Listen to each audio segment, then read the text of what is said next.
Hai, Assalamualaikum. Bismillahirrahmanirrahim. Rabbana sudurana wa yassir lana umurana wahlul 'uqdatam min lisana yafqahul qawlana. Alright, bersama saya lagi Sir Faiz untuk subjek prinsip perakaunan. Okey, hari ini kita nak sambung bab baru, bab 3 tingkatan 4. Kita belajar pasal apa sayang? Kita belajar pasal dokumen perniagaan sebagai sumber maklumat. Okey, sebenarnya kita nak belajar pasal dokumen perniagaan. Dokumen perniagaan tu kita gunakan sebagai sumber maklumat. Alright, so by end of this video, apa yang kamu akan dapat? Pertama sekali kamu akan tahu contoh-contoh dokumen yang digunakan untuk beli barang, untuk jual barang, untuk bayar, untuk dan sebagainya, untuk bayar hutang dan sebagainya. Alright, so sebelum saya mulakan apa yang dokumen-dokumen yang ada dekat dalam bab 3 ni, saya akan bagi analogi yang mudah untuk kamu faham dulu. Apa function bab 3 ni sebenarnya. Alright, so pertama sekali katakanlah kamu pergi KK 99 kamu beli barang. Okay, kamu beli barang, kamu bawa balik barang tu. Okay, and then mak you cakap, okay, kau beli ke barang ni? Then you cakap, saya beli barang ni. Okay, so mak kamu tanya, apa bukti kamu beli barang ni? Kalau mak yang jenis linear tu lah. Alright, so kita nak cakap apa? Kita nak tunjuk receipt tu sebagai bukti. Okay, kalau kita tak ada receipt, mungkin orang boleh cakap, kau curi ni, betul tak? Alright, so receipt tu adalah sebagai dokumen sumber. Kita nak rujuk yang kita beli apa daripada dokumen tu lah. Receipt tu adalah salah satu dokumen sumber. Itu dia. Alright. So pertama sekali kita akan tengok apa yang ada dalam invoice dulu. Alright. So invoice ni, ini adalah yang paling penting. Invoice. Invoice ni adalah dokumen yang dikeluarkan daripada penjual kepada pembeli bila berlakunya urus niaga secara kredit. Urus niaga secara kredit. Alright, secara kredit tu apa cikgu? Ingat tak, secara kredit tu adalah secara hutang. Bila pembeli beli barang secara hutang, so penjual akan keluarkan invoice sebagai dokumen sumber dia. Alright, so pertama sekali invoice ni akan ada asal dan salinan. Asal atau salinan. Alright, okay, yang asal pembeli yang akan pegang, yang salinan penjual yang akan pegang. Okey, lepas tu dekat dalam invoice ni ada nama perniagaan, ada tarikh, ada butir-butir dan sebagainya. Alright, yang paling penting dekat dalam invoice ni adalah diskaun terbahagi kepada dua, tunai dan juga niaga. Ini dia semua tulis dekat dalam invoice tu. Okey, diskaun tunai pertama sekali apa function dia? Diskaun tunai adalah untuk menggalakkan pembeli membayar hutang dengan cepat. Okey, inilah diskaun tunai untuk menggalakkan pembeli bayar hutang dengan cepat. Okey, apa pula diskaun niaga? Diskaun niaga adalah untuk menggalakkan pembeli beli barang secara banyak, secara pukal. Alright, so okey, sekarang kita tengok contoh untuk invoice. Okay, kalau kamu tengok dekat invoice, belah kiri kanan, belah kiri tangan kamu, okay, nampak tak dia tulis asal ataupun salinan. Kalau asal bermakna kamulah yang beli. Kalau salinan maksudnya kamulah yang jual. Alright, lepas tu kamu nampak ada tarikh belah kanan dia, lepas tu ada dia punya nama, invoice, lepas tu ada nama syarikat. And then kepada siapa? Okay, kalau kita yang jual, nama yang letterhead tu adalah nama kita. Kepada tu kita bagi kepada pembeli, siapa nama dia. Alright, lepas tu dia ada kuantiti, butir, harga seunit, jumlah. Nampak tak? Lepas tu dia ada siap-siap tolak diskaun niaga. Ini ada diskaun niaga. Dia siap-siap tolak. So jumlah yang kamu perlu bayar adalah 2,600. Lepas tu dia sebut dekat bawah tu. Okey, syarat dia sebut syarat persen berapa hari, persen berapa hari. Okey, ini adalah kita panggil diskaun tunai. Diskaun tunai ni tak semestinya akan dapat, tak.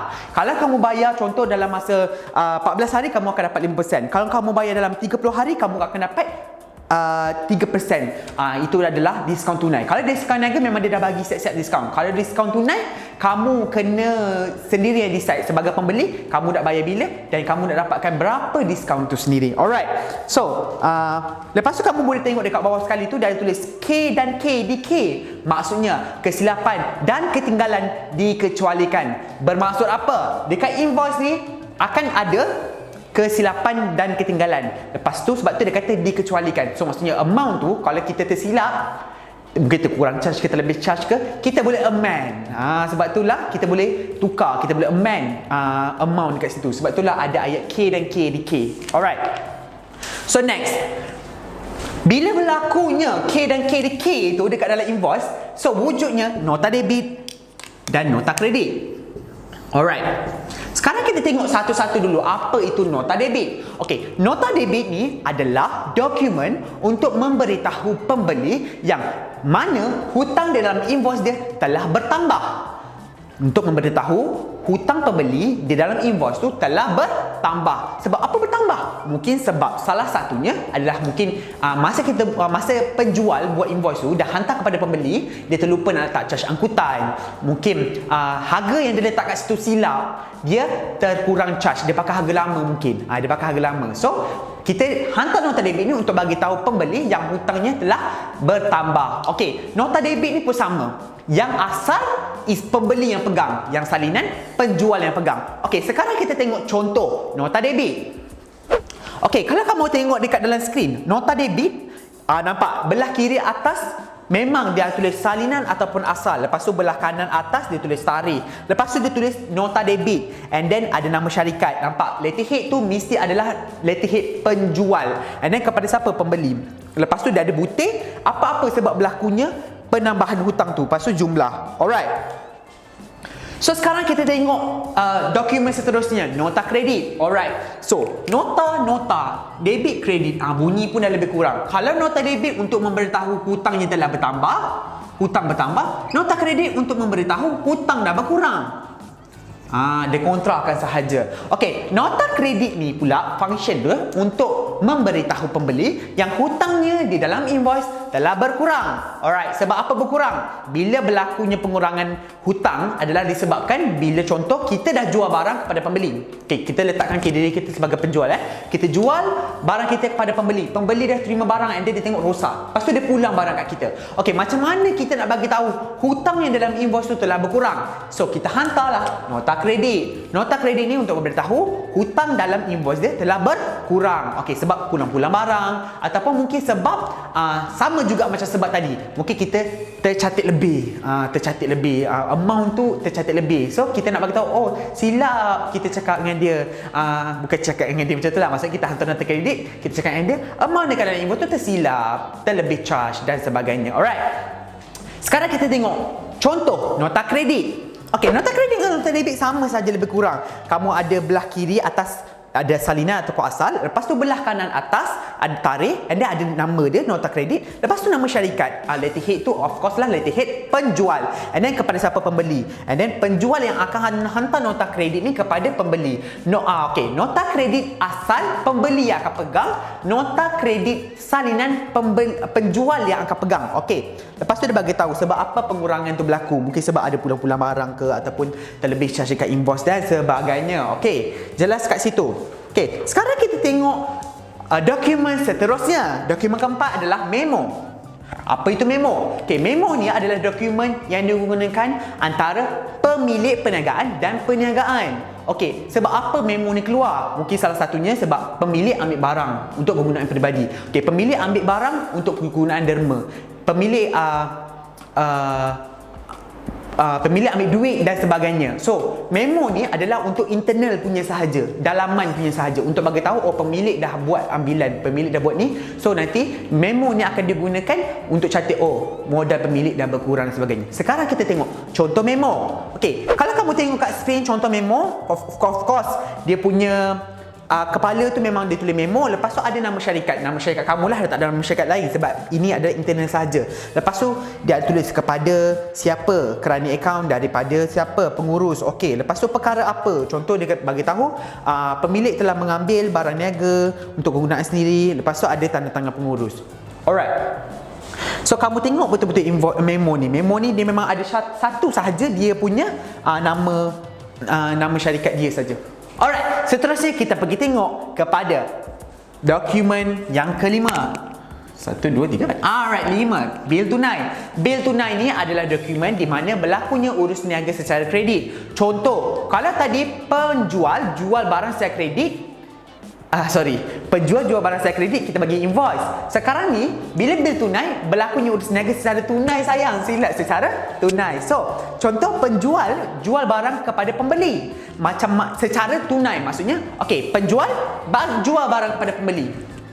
Apa dokumen yang digunakan? bil tunai. Alright, bil tunai ni adalah untuk bagi tahu bila berlakunya urus niaga secara tunai ataupun cek secara bank. Bila pembeli tu bayar pakai cek ataupun pembeli bayar pakai cash, kita keluarkan bil tunai. Okey, macam biasalah, nama kita di atas and then kita pegang salinan, and then nama pembeli kat bawah, dia pegang asal. Alright. So, sekarang kita tengok contoh bil tunai. Okey, kalau kamu tengok dekat skrin bil tunai, okey.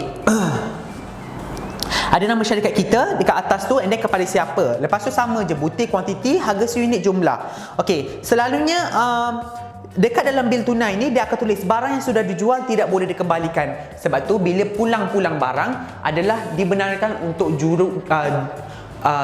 urus niaga yang berlaku secara kredit sahaja. Alright. Sekarang ni boleh tengok betul-betul. Okey. Next, kita pergi dokumen seterusnya. Dokumen seterusnya adalah voucher pembayaran. Voucher pembayaran ni adalah satu dokumen yang kita catat bila berlakunya urus niaga secara tunai ataupun secara kita bayar secara tunai ataupun secara cek secara bank, menggunakan cek. Okey. Lepas tu kita akan keluarkan voucher pembayaran ni. Voucher pembayaran ni juga digunakan untuk membayar belanja, selalunya belanja. Alright. So, belanja apa yang selalu kita gunakan? Contoh gaji. Okey, sekarang ni kalau sekarang nowadays orang bayar gaji is transfer, betul. So, ada a few company yang masih lagi menggunakan manual. Dia bayar gaji cash. So, macam mana dia nak bagi tahu yang dia dah bayar gaji pekerja tu? So, dia keluarkan voucher pembayaran ni. Okey, dia keluarkan voucher pembayaran ni, dia suruh orang yang terima duit tu sign. Lepas tu dia pun sign sebagai saksi yang penerima tu dah terima duit dia. Okey, sekarang kita tengok contoh voucher pembayaran. Okey, ini adalah contoh voucher pembayaran. Selalunya dia memang untuk membuat bayaran gaji ke sewa ataupun perbelanjaan lain. Dia memang untuk bayar perbelanjaan. Alright. Boleh tengok betul-betul? Alright, habis. Sekarang ni kita pergi tengok kepada slip transaksi perbankan elektronik. Nah, cerita pun perbankan elektronik. Ini selalunya bila kita guna ATM, CDM, CQM dan sebagainya. ATM tu adalah Automatic Teller Machine. CDM adalah Cash Deposit Machine. Dan CQM adalah Check Deposit Machine. Okey, ATM ni tu yang selalu kita keluarkan duit, yang selalu kita cek-cek baki dan sebagainya. CDM tu bila kita masukkan duit dalam tu and then akan keluar receipt. And then CQM tu bila kita bank in check, dia akan keluar satu receipt. Okey, ini semua digunakan untuk sumber maklumat. Okey, contoh kalau kita beli barang. Kita pula yang beli kita beli, sekarang kita nak bayar penjual. Kita nak bayar penjual. Sekarang kita pembeli, kita nak bayar penjual. Kita nak bayar menggunakan cek. Tapi jauh orang tu. So kita masukkan kepada CQM, check deposit machine. So, apa bukti yang kita dah bank inkan cek tu kat dalam dia? So, nanti bila kita bank in dekat dalam mesin tu, dia akan keluar satu receipt menyatakan yang kita dah bank in check tu. Okey, itulah yang kita panggil slip transaksi perbankan elektronik. Okey, sekarang kita tengok contoh slip perbankan ni. Alright. Okey, kalau kamu boleh tengok dekat dalam skrin, ini adalah contoh dia. Selalunya ini akan dikeluarkan oleh mesin. So tak payah risaulah, memang sebutir itu ada. Alright. Seterusnya kita akan pergi tengok kepada keratan cek. Keratan cek ni adalah disertakan dengan buku cek. Bila kita nak bayar orang, kita dah tulis butir semua, nama, jumlah, dah siap sign, dah siap tarikh, kita akan koyak. Okey, and then kita pergi bayar. Itu sahaja keratan cek. Macam tu juga bila orang nak bayar kat kita dan sebagainya. Alright. Selalunya keratan cek ni but nowadays orang dah tak prefer, bank pun dah tak prefer guna keratan cek sebab boleh jadi bounce dan sebagainya. So kalau nak secure, orang pun sekarang guna online transaction kan, atau banking elektronik, lebih mudah, lebih selamat. Okey, sekarang kita tengok contoh keratan cek. Okey. Alright, ini adalah contoh dia. Keratan cek ni. Kalau kamu boleh tengok, dia ada amount, ada bayar kepada siapa, betul? Ini semua adalah dia punya butir-butir yang ada dalam keratan cek tu. Alright, sekarang kita pergi tengok kepada slip daftar tunai. Slip daftar tunai ni adalah satu satu dia macam receipt sebenarnya. Alright, kalau kamu pergi kedai-kedai makan, selalunya lah kedai-kedai makan yang macam pakai mesin kecil, ada keluar sikit tu, macam pergi kedai-kedai, alah pergi pasar biasa-biasa kan, bayar sikit, dia tekan, lepas tu kita bayar berapa, dia tekan makin dia keluar duit, lepas tu keluar receipt ala yang kecil ketuk tu, macam itulah dia slip daftar tunai untuk bagi tahu kita beli apa. Selalunya slip daftar tunai ni amount-amount yang kecil-kecil saja. Okey, sekarang kita tengok contoh slip daftar tunai. Ini adalah slip daftar tunai.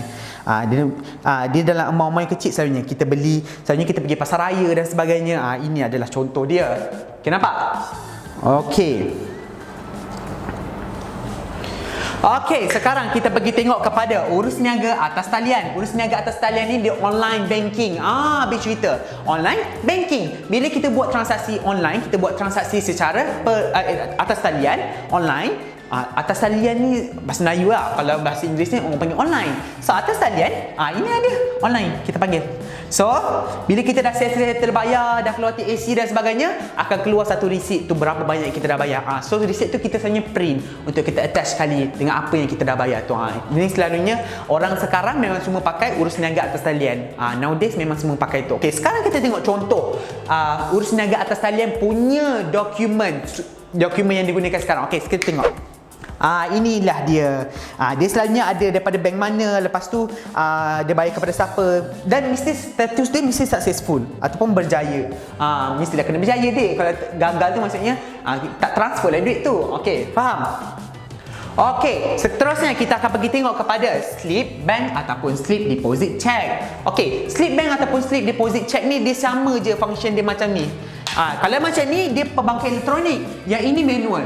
Okey, orang dulu dia tak bukan dia tak boleh, dia kurangnya ATM-nya dulu, bukan ATM. Kurangnya CDM dengan CQM-nya dulu. Orang pun macam was-was nak guna dan sebagainya. Orang macam tak ada keyakinan dan sebagainya. So orang banyak guna slip bank dan slip deposit check ni, dia ambil dekat kaunter, isi, dia selit duit kat situ, dia pergi bila lepas tu tunggulah nombor tu panggil. Lepas tu kaunter panggil, lepas tu kaunter tu ambil dia punya slip bank ataupun slip deposit check ni, tekan, kita bagi duit ataupun kita bagi check, and then dia yang buat secara manual. Kalau sekarang semua pakai mesin dek, dah jarang dah slip bank ataupun slip deposit check ni. Sebab lagi-lagi sekarang musim Covid dek, tak ada dah, bukan tak ada, bank akan minimize kan dia orang punya keluar masuk bank tu. So kalau kamu nak bank in duit ke, kamu nak bank in check ke, gunalah mesin. Jangan haraplah kau nak pergi kaunter. Lagipun nak queue tu ramai, tak payahlah, pergi mesin je senang. Sebab saya pun berpengalaman untuk menguruskan benda-benda ni, menguruskan dengan bank. So saya pun banyak memang guna mesin saja. Kalau nak tunggu kaunter panggil, memang berjanggut lah dia. Okey, sekarang kita pergi tengok contoh slip bank ataupun slip deposit check. Okey, inilah dia contoh dia. Ini selalunya slip ni memang ada kat dalam bank. Kita tinggal ambil je. Kita cakap, "Kak, saya nak bank in duit. Saya nak slip dia." Lepas tu akak tu kata, "Pergilah mesin kat sebelah." "Oh, mesin rosak." "Okey, tak apalah, akak tu pun bagi." Tiba kan mesin rosak. Itulah dia contoh dia. Alright, nampak tak? Itu dia. Alright, so sekarang kita pergi tengok dua lagi yang terakhir adalah maklumat kredit dan maklumat debit. Okey, ini dua-dua maklumat ni dia keluarkan oleh bank. Okey, apa beza debit dan kredit? Saya akan bagi tahu. Okey, dua-dua maklumat ni akan dikeluarkan oleh bank. Okey, which is maklumat kredit untuk bagi tahu bank nak bagi tahu duit kita dalam bank telah bertambah. Maklumat debit tu pula bank nak bagi tahu kita ada pengurangannya duit dalam akaun kita. Okey, contoh bila berlakunya maklumat kredit ni, bank nak bagi tahu duit kita bertambah, duit bertambah. Okey, bank nak bagi tahu duit bertambah. Sebab apa duit bertambah? Mungkin sebab berlakunya kita dah simpan fixed deposit kan tiap bulan. Lepas tu hujung tahun, maafkan saya, hujung tahun company tu akan bayar kita faedah kesimpanan dan sebagainya. Alright, so dia terus transfer ke dalam bank dan kita pun tak tahu dia masuk dalam bank. So bank akan bagi tahu, oh duit dalam bank kita dah bertambah. So keluarnya maklumat kredit ni daripada bank untuk bagi tahu yang duit dalam bank kita dah telah bertambah. Okey, macam tu juga dengan maklumat kredit, maklumat debit. Maklumat debit ni pula bank nak bagi tahu, dia nak maklumkan kita yang duit dalam bank telah berkurang. Sebab apa berlakunya? Okey, bila kita dalam perniagaan selalunya dia ada pakai cek dan sebagainya. So charge buku cek tu dia auto tolak. Kita kadang-kadang pun tak sedar dan sebagainya. So maklumat debit ni untuk bagi tahu yang duit dalam bank kita telah berkurang disebabkan apa-apa-apa. Okey, sekarang kita tengok contoh maklumat debit dan maklumat kredit. Okey, sini tengok ni. Nampak? Maklumat debit dan maklumat kredit selalunya akan ada nama bank.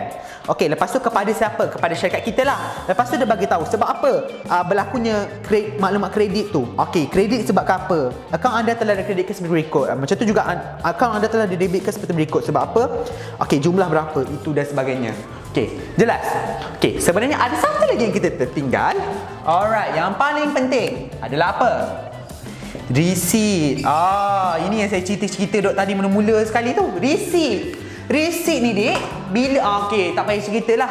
Awak pergi KK pergi 99 pun bayar, orang tu bagi receipt. Sama juga ini. Bila kita buat urus niaga, kita bayar dia cash, dia bagi kita receipt. Dan sebagainya. Receipt ni adalah bukti pembayaran yang telah dibuat. Itu sahaja. Okey, setakat ni faham tak untuk dokumen-dokumen ni? Alright. Okay, good, very good. So, untuk next video, saya akan buat sedikit latihan dengan kamu berkaitan dengan dokumen-dokumen ni. Banyak ke? Banyak. Tapi, kamu perlu faham sahaja apa yang setiap dokumen ni dia nak. Sebenarnya, dekat dalam dokumen tu pun dia dah bagi tahu dah apa yang dia nak sebenarnya. Don't worry, be happy. Alright, sampai di sini sahaja video kita. Jangan lupa like, share dan subscribe. Dan kita jumpa untuk next video. Bye-bye. Assalamualaikum.